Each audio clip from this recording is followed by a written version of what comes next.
이 같은 제사를 기뻐하시느니라, 이런 제목의 말씀인데요. 우리 주변에 특별히 잘 되는 사람이 있어요. 그러니까 범사에 잘 되고 형통한 분이 있어요. 그러니까 여러분 다 형통하고 잘 되시는 분인데, 그 중에서도 또 특별히 하여튼 이렇게 승승장구하고, 왜 그렇게 아무리 어려워도 또 잘 되는 분들은 또 잘 돼요. 그렇죠? 자기가 원하는 것보다, 생각하는 것보다 더 잘 되고, 자기가 꿈꿨던 것보다 더 큰 성취를 이루는 사람들이 있어요. 그러니까 참 그게 신기한 거예요. 반대 사례도 있거든요. 하는 일마다 안 되고, 열심히 하는데도 뭔가 안 풀리고, 노력을 하는데 결과는 없고, 이런 사례도 얼마든지 있지 않습니까? 그러니까 이게 참 신기한 거예요. 궁금하죠. 왜 그럴까? 왜 어떤 사람은 그렇게 잘 풀리고 원하는 것마다, 생각하는 것마다 잘 이루어지는데, 또 그렇지 않은 사람은 왜 그런 걸까? 참 이게 여러분 설명할 수 있어요? 설명하기 어렵습니다. 참 미스테리 같아요. 세상에서는 이런 것을 설명하기 위해서, 이런 상황이 분명히 있기 때문에 이것을 설명하기 위해서 운이 좋다, 그런 말을 써요. 저 사람은 운이 좋아, 아주 운이 좋은 사람이야, 그렇게 말하고, 또 이제 농담처럼 하는 말이, 저 사람은 전생에 나라를 구했나 보다, 그런 말도 하고 그럽니다. 참 이게 참 특별한 일이에요. 본문에 그것을 설명하는 말씀이 있어요. 참 재밌어요. 그러니까 이제 오늘 본문 9절에 유익을 얻지 못하였느니라, 이런 말씀이 있거든요. 유익을 얻지 못하였느니라. 17절에도 또 나와요. 너희에게 유익이 없느니라. 유익하다, 유익이라는 단어가 참 특별한 말씀이에요. 헬라어로 좀 오펠레오인데요. 오펠레오. 유익하다, 유용하다, 효과가 있다, 성과가 있다, 효험이 있다. 그러니까 이제 성경은 이것을 똑같이 살아가는데, 어떤 사람은 굉장히 인생에 효과가 있다는 거예요. 효과적인 삶을 산다는 거예요. 아주 성과가 있는 삶을 산다는 거예요. 그러니까 이 단어로 설명해요. 그러니까 우리말로는 그냥 유익 그랬는데, 훨씬 더 깊고 풍부한 의미가 그 속에 들어있어요. 효과가 있다는 말이에요. 효과. 아주 효과적으로 산다. 어떤 사람은 아주 노력을 하고 힘들게 사는데 결과가 없어요. 그럼 효과가 없는 거죠. 그러니까 우리가 자동차를 예로 들면, 자동차가 연비가 안 좋은 차가 있어요. 아주 기름은 많이 태우고, 그래서 막 매연도 많이 나오는데 힘이 없어요. 그럼 이제 연비가 안 좋은 거예요. 근데 연비가 좋다, 그러면 기름을 적게 태우면서도 굉장히 효율적으로 엔진 시스템을 이렇게 설계를 해서 이렇게 쓸데없는 에너지가 매연으로 나가는 것이 없이 최대한 이렇게 주행하는데 에너지가 쓰일 수 있도록 그렇게 하는 거예요. 그 연비가 좋은 거예요. 참 똑같은 인생을 사는데, 어떤 사람은 굉장히 효과가 좋은, 아주 유익한, 아주 성과가 있는, 아주 효험이 좋은 인생이 있는 것이고, 또 그렇지 않은 삶도 있는 거예요. 굉장히 억지스럽고 힘들고 결과도 없고, 노력은 노력대로 하고, 그런 삶도 있는 거예요. 근데 예수님도 이런 말씀을 한번 하신 것 같아요. 그러니까 똑같이 복음의 말씀을 듣고 똑같이 하나님을 믿는데도, 그 하나님이, 그 복음의 말씀이 어떤 사람에게는 100배의 효과가 있고, 어떤 사람에게는 60배의 효과가 있고, 어떤 사람에게는 30배의 효과가 있다는 거예요. 그리고 아예 제로인 사람들도 많고. 그러니까 이 인생이, 주님도 그런 개념, 효과라는 개념으로 우리 삶을 설명을 하신 거예요. 참 우리가 내 인생이 참 효과적이었으면 좋겠다, 그런 생각을 하지 않겠습니까? 나는 실컷 노력하고 애쓰고 힘들었는데 아무 결과도 없는 그런 허무한 인생을 살고 싶다는 사람 아무도 없죠. 오늘 본문은 무엇이 효과적인 삶의 비결인지, 효과적으로 사는 사람과 아주 효과적이지 않은 사람의 차이는 무엇인지 이제 그런 말씀을 하시는데, 그 말씀을 풀어가는 키워드로 기쁘게라는 단어가 나와요. 기쁘게. 그러니까 오늘 본문에 기쁘게라는 단어도 2번 나오는데요. 12장 28절까지 합치면 3번입니다. 12장 28절에는 하나님을 기쁘시게 섬길지니 그렇게 말씀을 하고, 또 오늘 우리가 읽은 이 같은 제사를 하나님이 기뻐하시느니라, 원어는 같은 말이에요. 그리고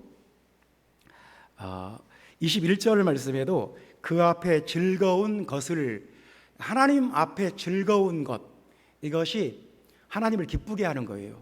헬라어는 똑같아요. 하나님을 기쁘게 하는 것. 그러니까 이제 성경은 이렇게 설명을 하는 거예요. 어떤 사람이 효과적으로 사는 사람이냐, 인생이 연비가 좋은 인생은 어떤 인생이냐, 하나님을 기쁘게 한다는 거예요.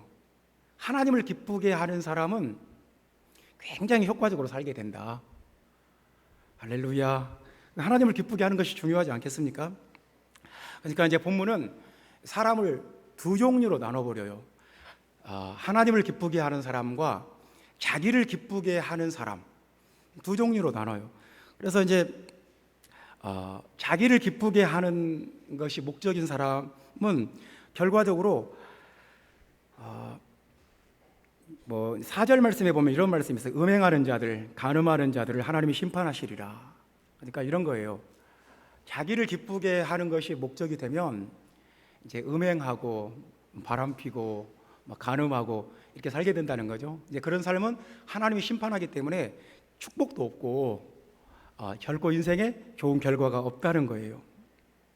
아주 자기를 기쁘게 하는 것이 목적이 되어버리면 사람은 도덕적으로, 영적으로나 도덕적으로, 인격적으로 굉장히 저급하고 천박한 아주 수준 낮은 삶을 살 수밖에 없다는 거예요.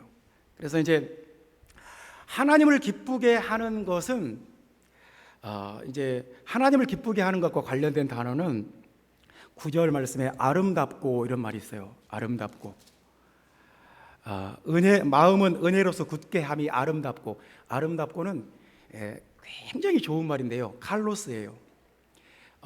어떤 품위가 있고 덕이 있고 존경받고 멋지고 정직하고 당당하고 아주 위험 있고, 하여튼 좋은 말은 다 합쳐놓은 것이 칼로스예요.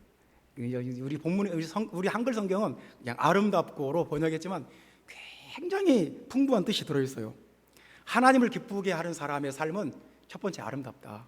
그리고 하나님을 기쁘게 하는 사람의 삶은 유익하다, 효과적이다, 아주 성과가 좋다, 이런 말씀입니다. 그리고 하나님을 기쁘게 하는 사람의 삶은 영적 수준이 높다, 아주 수준이 높다, 저급하고 천박한 삶을 살지 않는다. 21절에 보면 그 앞에 즐거운 것을 예수 그리스도로 말미암아 우리 가운데 이루시기를 원하노라. 하나님 앞에 기쁘시게 하는 거예요. 그러니까 우리가 하나님을 기쁘게 하는 삶을 살면 그것은 이 세상에서만 훌륭한 것이 아니라 하나님 앞에서도 굉장히 가치 있는 거예요. 귀한 거예요. 그래서 어떤 사람이 효과적으로 사냐, 아주 인생을 쉽게 살고 아름답게 유익하게 그리고 높은 수준의 삶을 사느냐, 하나님을 기쁘게 하는 것이라는 거예요. 그래서 오늘 본문은 우리에게 하나님을 기쁘게 하는 것에 이제 몇 가지 사례를 들어줬어요. 이런 것들은 하나님을 기쁘게 하는 것이다. 그렇게 사례를 들어주신 3가지 말씀 찾아보겠습니다. 무엇이 하나님을 기쁘시게 하는 것인가? 여러분 한번 생각해 보세요.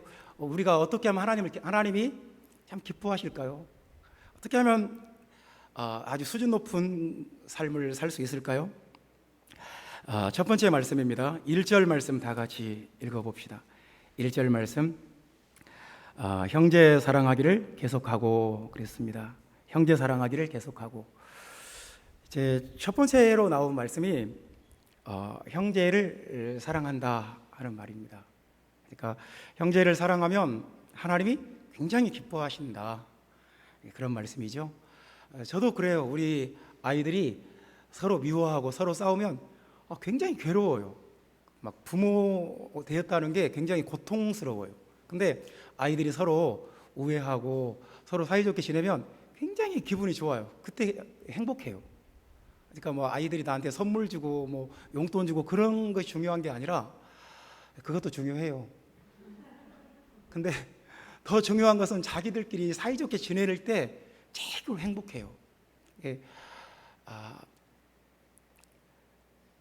형제 자매 우리가 서로 교회 안에서 서로 사이좋게 지내고 이렇게 친근하게 하고 서로를 이렇게 존중해주고, 그래서 우리가 서로 관계가 좋아지잖아요. 하나님이 되게 기뻐하세요.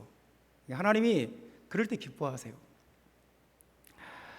할렐루야. 형제를 사랑하는 것에 대해서 이제 주님이 구체적인 형제를 사랑하는 것이 뭐냐, 이제 2절 말씀에 보면 손님 대접, 형제 밖에서 온 나그네든지 우리 안에 있는 형제 자매든지 대접해 주는 거, 이렇게 뭐라도 대접해 주는 거, 이게 형제를 사랑하는 거예요. 대접해 주는 거. 저는 그 전에 군산에서 목회할 때도 또 신태인에서 목회할 때도 아름다운 교회를 몇 번 왔던 것 같아요. 몇 번 와서 설교도 하고 그랬는데 항상 기억에 남는 게 있어요. 진짜 대접을 잘해줘요. 그러니까 다 기억해요. 어느 분한테 무엇을 저는 그 기억력이 굉장히 세밀해가지고 그때 먹었던 음식이나 그 분위기까지 다 기억이 나요. 어떤 분한테, 어떤 집사님한테, 뭐 장로님한테는 뭘 대접받았고 다 기억이 나요. 대접을 한다는 것은 사랑의 표현이에요. 그러니까 아름다운 교회는 굉장히 이 손님 대접을 잘하는 교회구나, 그런 인상을 받았어요. 앞으로도 손님 대접을 잘하는 아름다운 교회가 되기 바랍니다. 이게 여러분 쉬운 것 이게 굉장히 수준이 높은 거예요. 그래서 아무나 못해요. 그러니까 굉장히 대접을 안 하는, 받는 데는 익숙한데 정말 남에게 1,000원짜리 하나도 대접하기 싫은 사람도 있어요. 그러니까 그건 뭐 아예 나는 대접은 안 한다, 딱 마음에 결심을 해버린 것 같아요. 나는 내 평생 나는 받는 것이 중요하지 나는 절대로 대접을 하지 않는다. 자기 스스로 어떤 결심을 하고 사는 사람처럼 보이는 사람도 있어요.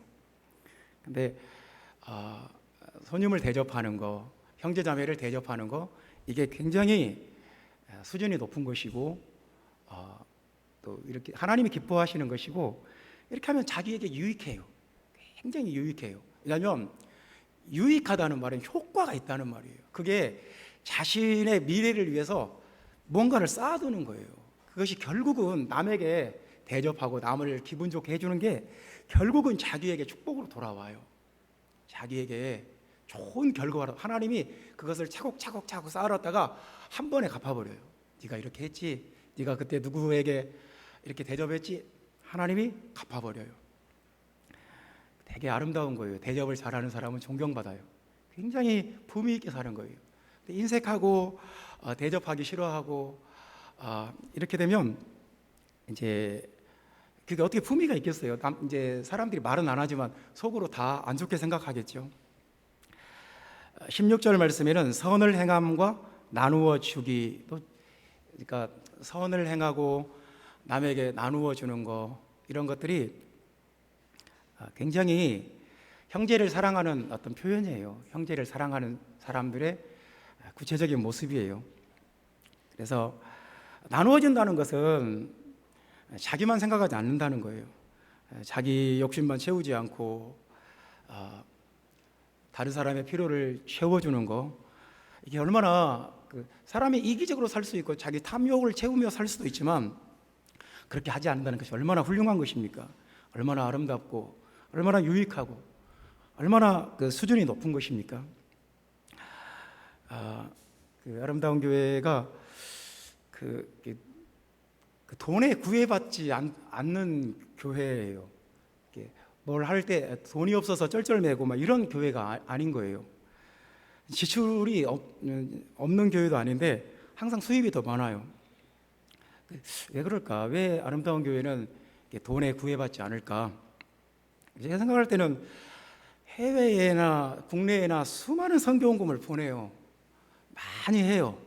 정말 아름다운 교회처럼 많이 하는 교회가 또 있을까 싶어요. 물론 우리 장로님도 많이 하시지만 더 많이 하시지만 이 교회가 이렇게 특별해요. 이렇게 해외나 국내에나 이렇게 많이 하는 교회가 드물어요. 하나님이 그걸 아시는 거예요. 그래서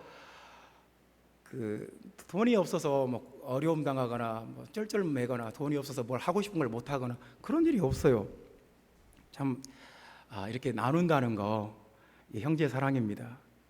지난주에도 스리랑카 목회자들 2달 동안 예배를 못 봤다고 그래서 헌금도 안 나오고 뭐 생활이 너무 어렵다고 그래서 보냈습니다. 선교원금 보내고 참 하나님이 기뻐하지 않을까요? 그러니까 형제를 사랑하든지 아니면 5절 말씀에는 또 이런 말씀이 있습니다. 돈을 사랑하지 말고. 둘 중에 한 가지예요. 1절에는 형제를 사랑하라고 하고 5절에는 돈을 사랑하지 말라고 하고. 그러니까 사람은 형제를 사랑하고 하든지 아니면 돈을 사랑하든지 둘 중에 한 가지인 것 같아요. 아주 돈을 사랑한다는 것은 그런 거예요. 돈을 무시하라는 말이 아니에요. 아주 이기적이고 탐욕적인 사람은 형제를 사랑할 수 없다는 말이에요.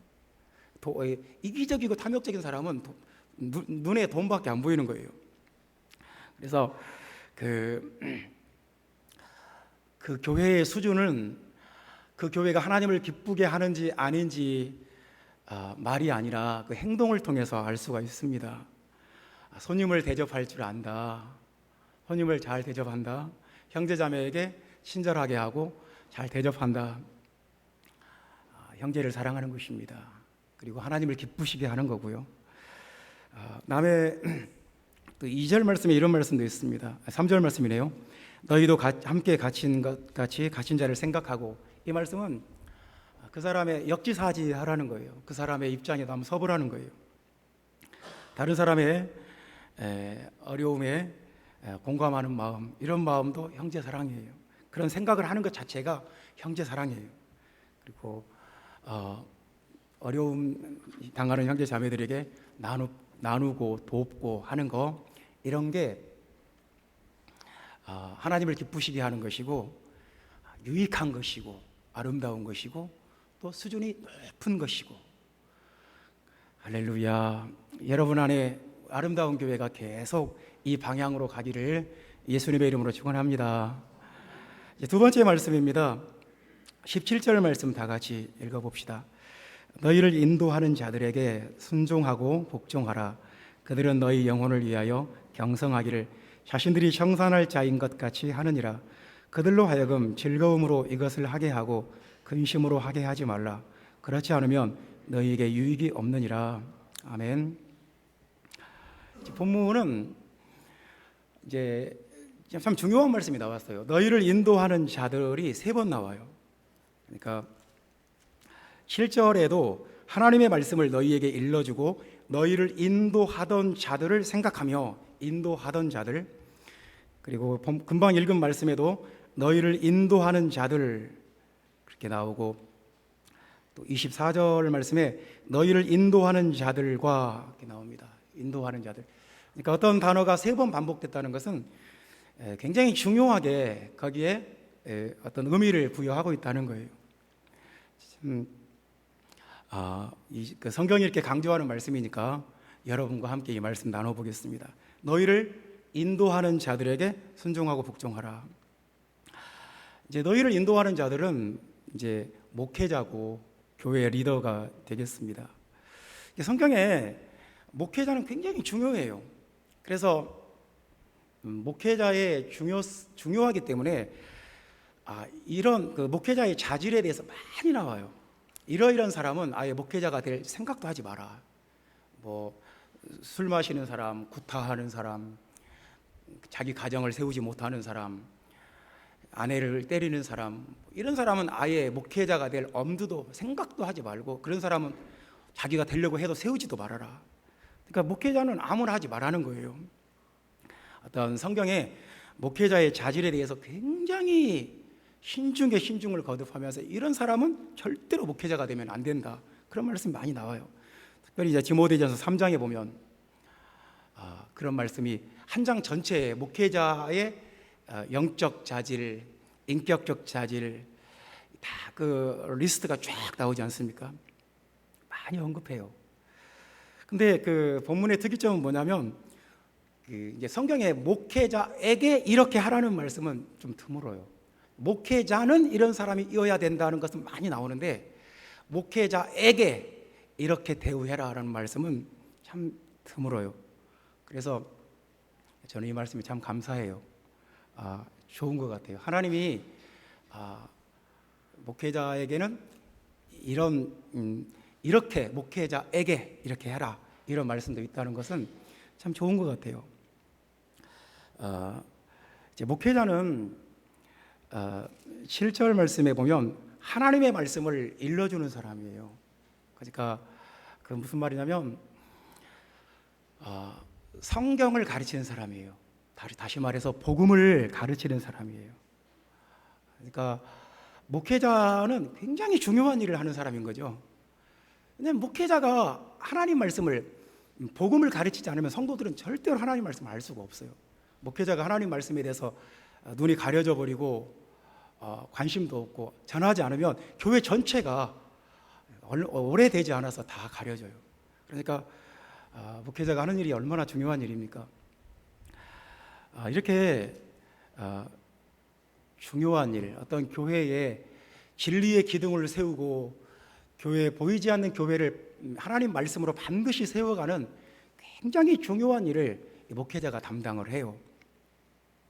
그러니까 하나님께서 아무나 시키지 말라는 거죠.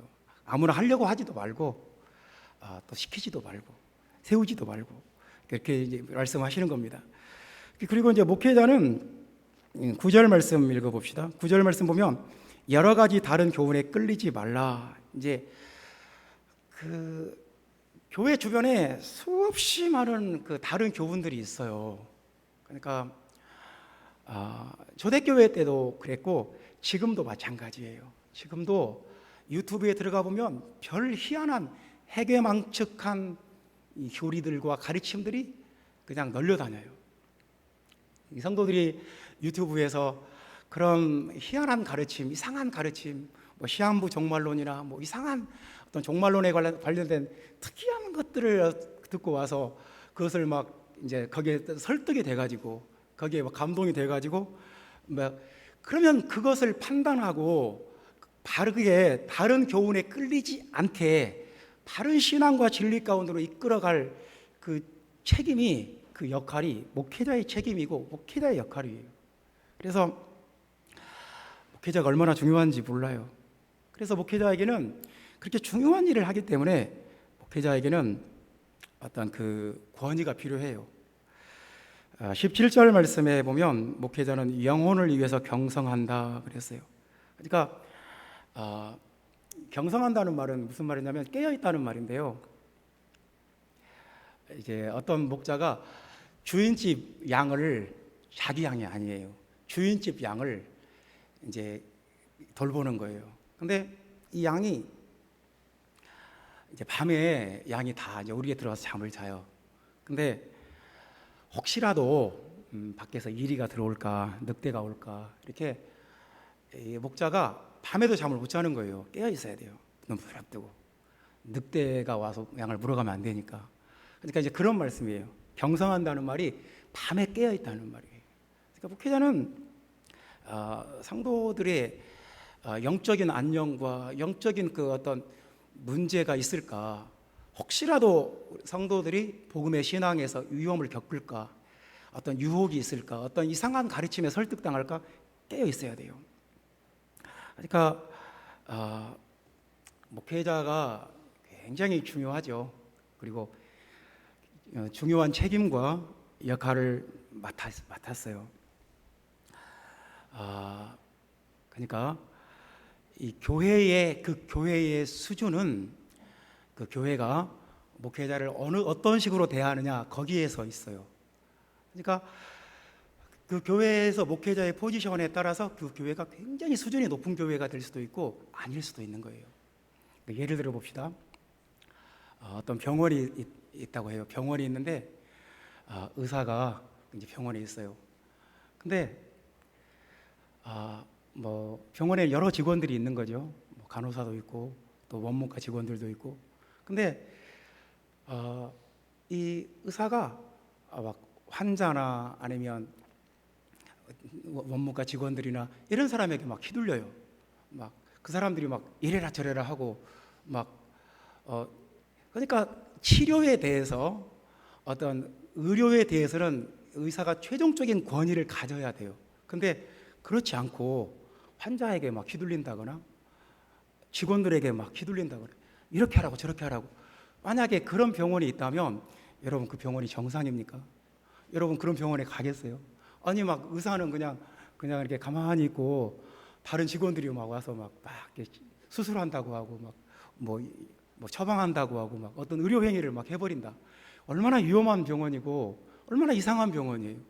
그러니까 병원에서는 의사가 최종적인 권위를 가져요. 왜냐하면 거기에 대한 전문 지식이 있고 그것과 관련된 임상 경험들이 있기 때문에 치료와 어떤 수술과 이런 모든 과정에 대해서 최종적인 권위를 의사가 가져야 돼요.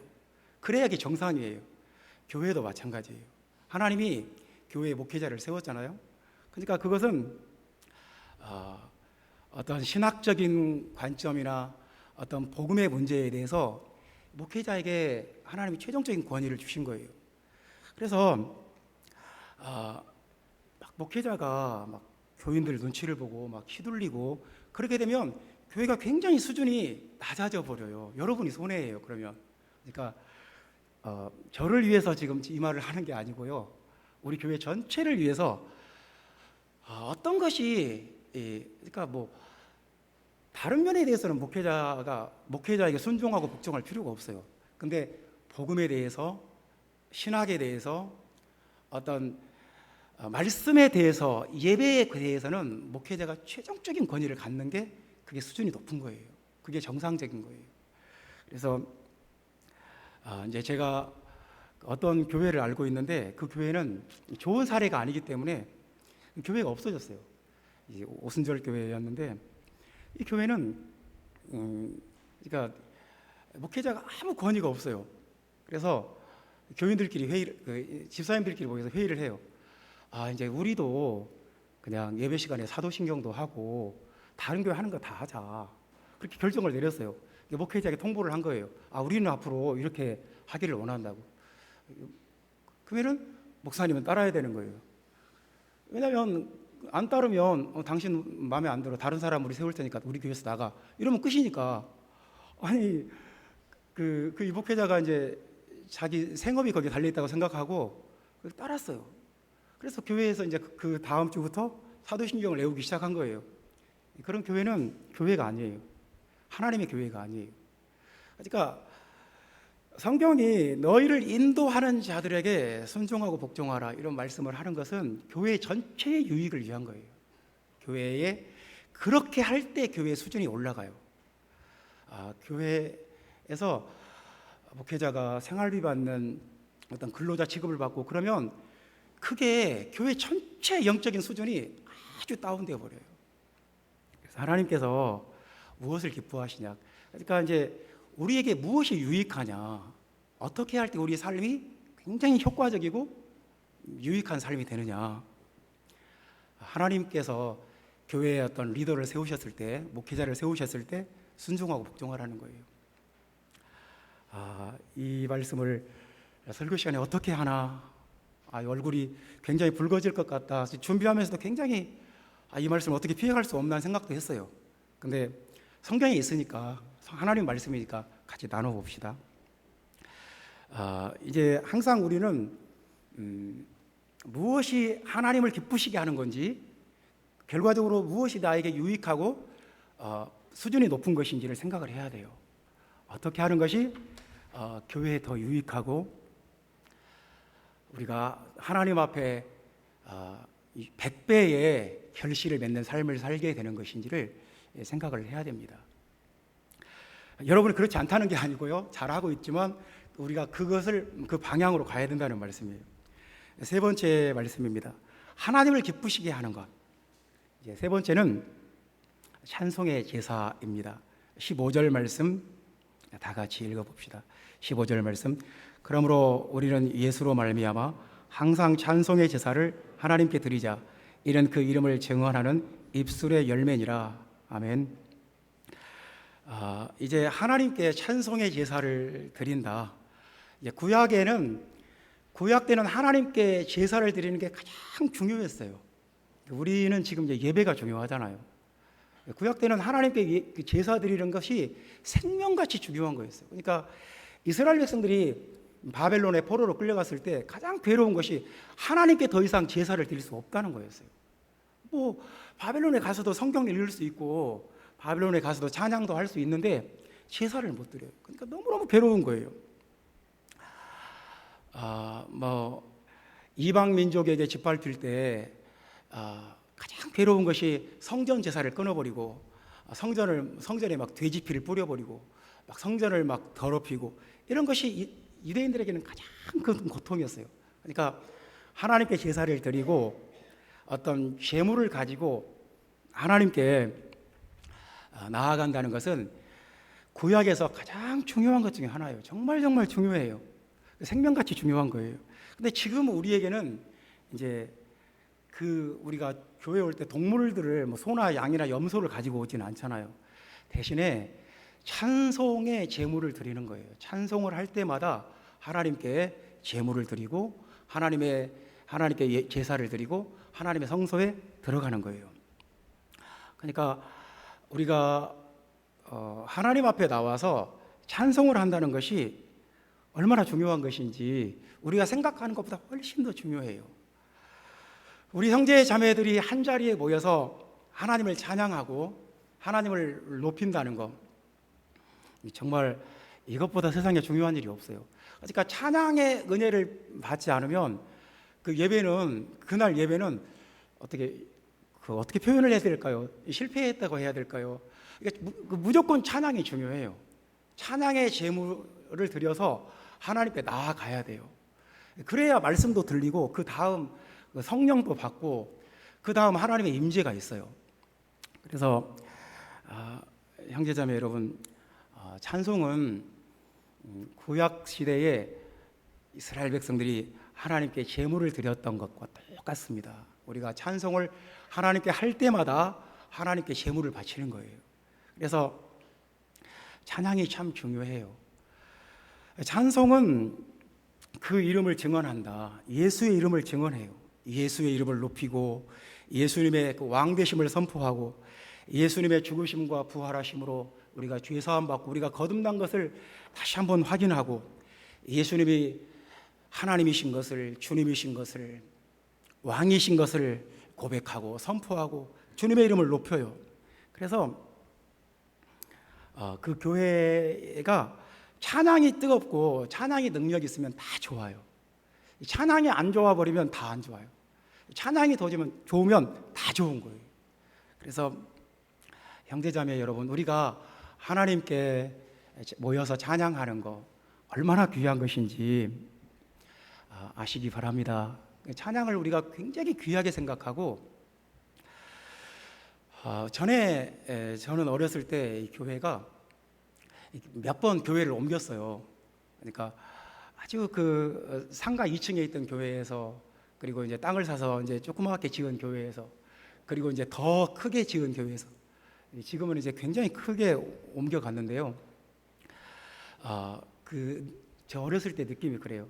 이 교회가 조그만했을 때 찬양이 훨씬 더 뜨거웠던 것 같아요. 드럼도 없고 악기도 없고 피아노 하나만 있었을 때 그때 찬양이 굉장히 뜨거웠던 것 같아요. 교회가 커질수록 그 상학 교회 찬양이 좀 이렇게 약해지는구나, 그런 느낌을 받았어요. 찬양이 그 교회의 영적인 수준이에요. 찬양이 뜨거우면 마귀가 물러가고 하나님의 임재가 강력하게 나타나고, 그래서 찬양이 그 교회의 영적인 수준을 보여줘요.